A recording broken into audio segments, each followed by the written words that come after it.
안녕하세요. 뭔가 좀 준비가 잘 된 상태에서 촬영을 해야지 이런 생각을 하면 촬영을 안 하게 되는 것 같아요. 그냥 얘기하겠습니다. 2013년, 2014년 8년쯤 전이죠. 그때 글린파릭 시스템이라는 것을 일부 약사님들과 작은 사이트 등에 소개를 한 적이 있어요. 제가 림프에 대해서 관심이 많다 보니까 뇌 쪽으로도 관심을 가졌던 거죠. 그때 제가 뇌 속에 림프계가 없다고는 얘기를 하지 않았습니다. 그런데 그 당시에는 없다는 게 거의 정설이었어요. 그런데 저는 림프가 뇌 속에 없다고 얘기를 하지는 않았고, 다행히도 뇌의 노폐수액 처리 기구로 담은 글린파릭 시스템이라는 게 있다라고만 얘기를 했었죠. 그런데 비교적 최근이라고 해도 몇 년 전입니다. 뇌 속에도 글린파틱 시스템 외의 림프가 있다는 게 밝혀졌어요. 뇌에서 아밀로이드 베타의 축적이 신경퇴행의 원인으로 여겨지죠. 이거는 거의 상식이죠. 그렇죠? 아밀로이드 베타가 아니라고 하더라도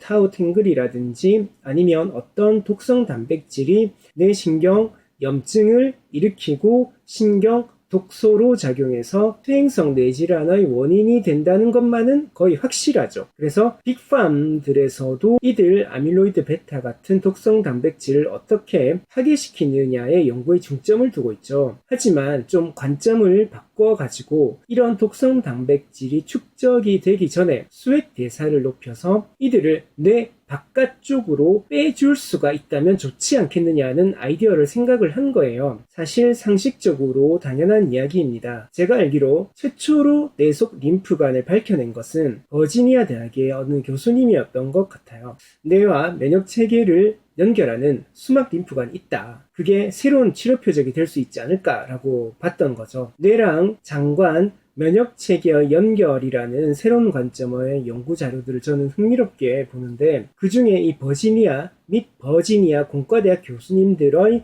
연구에 따르면 오랫동안 체액, 노폐물 및 면역세포를 운반하는 림프관이 포유류의 중추신경계에는 없는 것으로 여겨졌거든요. 그런데 이미 2015년에 버지니아 대학의 신경과학자인 조나선 키피니스 교수님께서 쥐의 뇌에서 그러한 시스템을 발견을 했어요. 그런데 그 결과를 사람과 원숭이에게까지 확장을 한 거죠. 그래서 수막 림프관이 있다. 그래, 수막 림프관이 있는데 그게 뇌에 어떤 기능과 무슨 상관이 있는데 생각할 수도 있잖아요. 그죠? 그런데 쥐의 CNS에서 이 수막 림프관이 아밀로이드 베타와 같은 거대 분자를 경부 림프절로 배출한다는 것은 확실해졌어요. 그러면 이러한 혈관을 제거시켰을 때 어떻게 되나요? 혈관이 아니죠. 수막 림프관을 뇌 속에서 제거하면 어떻게 될까? 그랬더니 당연히 뇌의 액체의 흐름이 급격하게 감소를 한 거죠. 급격하게 감소를 했는데, 그래서 이 수막 림프관이 절제된 마우스는 공간 지각력이 떨어지고요. 기억력이 떨어지고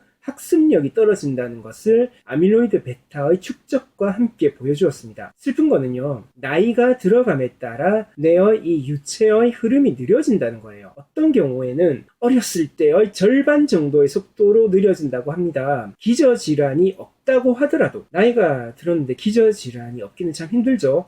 기저질환이 없다고 하더라도 노화가 된다는 것 자체가 뇌 속에서도 액체의 흐름이 느려지기 때문에 이런 독성 단백질 배출을 못하게 된다는 거죠. 알츠하이머 관련 단백질이 실제로 다른 세포 파편과 함께 뇌의 림프관을 통해 배출이 되니까 그 흐름이 감소하면 당연히 단백질 축적에 영향을 끼칠 것이란 말이죠. 늙은 쥐는 어린 쥐에 비해서 뇌의 수액의 배출이 감소했고요. 뇌 수막 림프관도 더 좁아졌다고 연구팀이 관찰한 바 있습니다. 제가 다른 연구에서 봤었는데 쥐의 뇌 속의 림프관이 나이가 드니까 탄력을 잃어가고 뭔가 모양이 흐트러져 있어요. 림프관이 이렇게 딱딱딱 모여가지고 서로 움직이면서 수액을 배출하는 시스템이거든요. 그런데 그거 자체가 뭔가 탄력을 잃고 조직의 특성이 흐트러져 있더라고요. 그래서 이걸 어떻게 개선할 수 없을까 해가지고 연구자분들께서 혈관 내피 성장 인자라는 게 있거든요.